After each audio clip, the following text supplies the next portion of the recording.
Federalism with a unitary bias. The Indian Constitution, the foundation of the world's largest democracy, establishes a unique political system. While adopting a federal framework, the Constitution leans towards a unitary system, often described as a federal system with a unitary bias. This means power is distributed between the central government, that is the Union, and the states, but the Union enjoys certain advantages.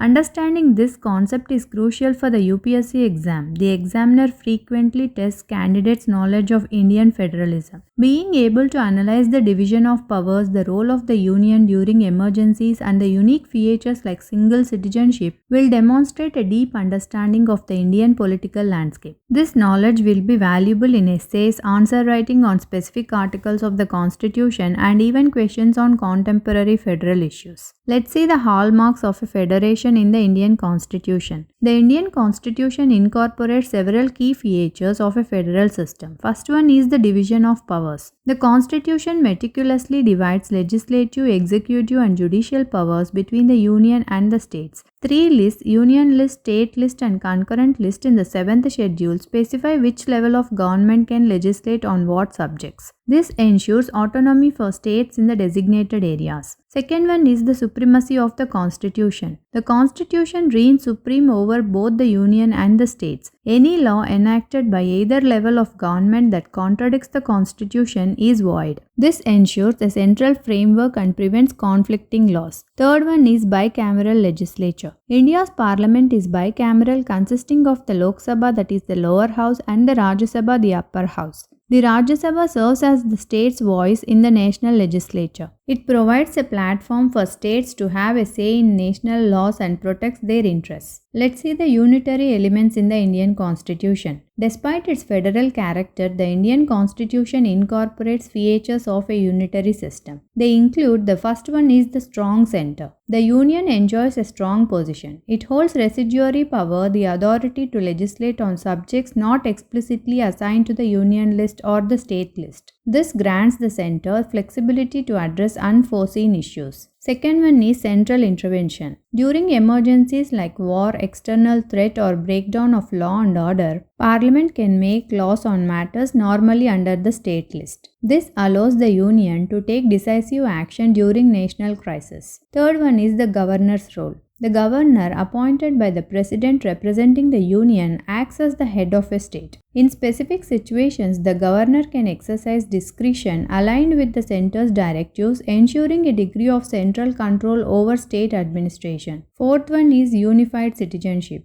India has a single citizenship. Unlike some federations, there is no separate citizenship for individual states. This fosters national unity and strengthens the concept of a single Indian identity. Fifth one is the integrated judiciary. The Indian judiciary is unified with the Supreme Court at the pinnacle. This ensures consistent application of laws and prevents conflicting interpretations by separate state judiciaries. Moving on to the unitary bias. The Indian Constitution's federal structure exhibits a tilt towards the center in several ways. Legislative power distribution. The Union list containing subjects under central control holds more entries compared to the state list. This grants the center authority over crucial areas like defense, foreign affairs, and communication, shaping national security and integration. Furthermore, the concurrent list allows both levels of government to legislate on specific subjects. However, in case of conflict, central law takes precedence, limiting state autonomy in these areas. Emergency powers. The Constitution empowers the Union during emergencies. Articles 352, 356, and 360 grant the center extensive control over states in times of war, external aggression, or internal disturbances. State legislatures can be suspended and the center can directly administer states, highlighting the Union's primacy during national crisis. Financial control. The center enjoys a significant advantage in financial resources. It controls major tax sources like income tax and customs duty. While states have their own revenue sources, they often rely on central grants for development initiatives. This financial dependence gives the center leverage over the states. Moving on to the arguments for and against unitary bias.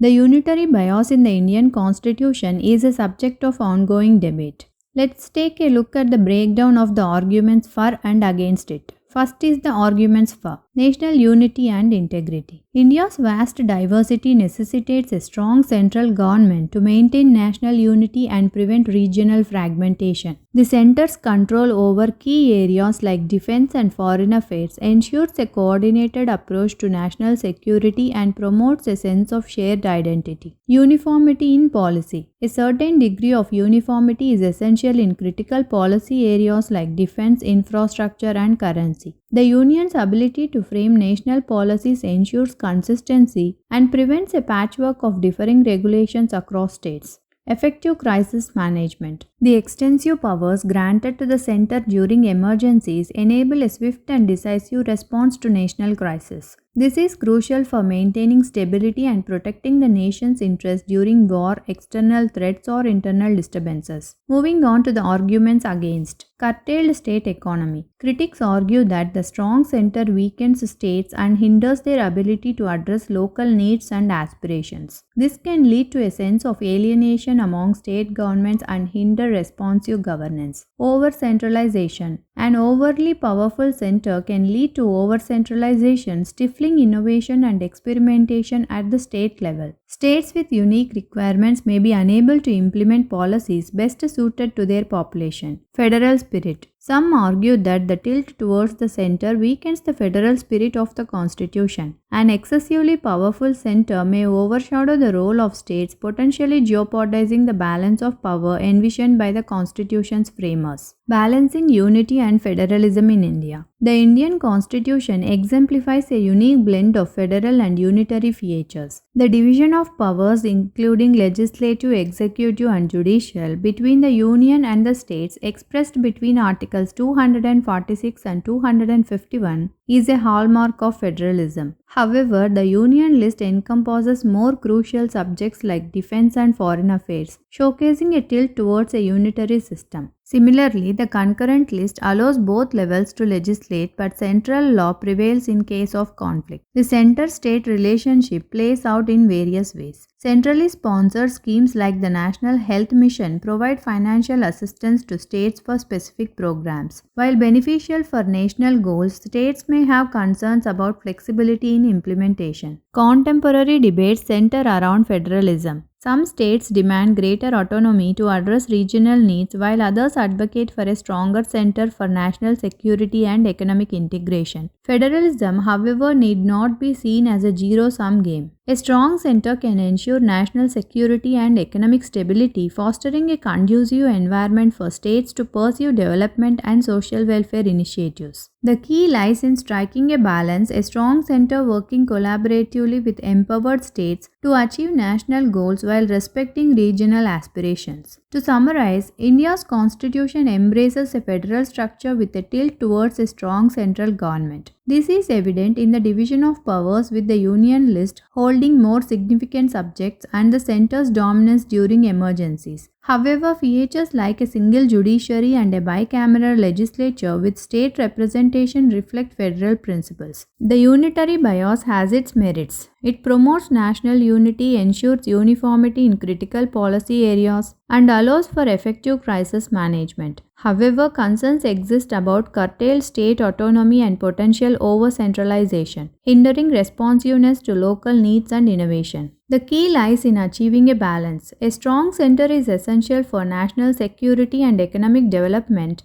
but empowered states are crucial for addressing regional aspirations and promoting social welfare. Finding this equilibrium is an ongoing challenge in Indian politics. The Constitution provides the framework, but navigating this dynamic relationship requires constant negotiation and cooperation between the center and the states.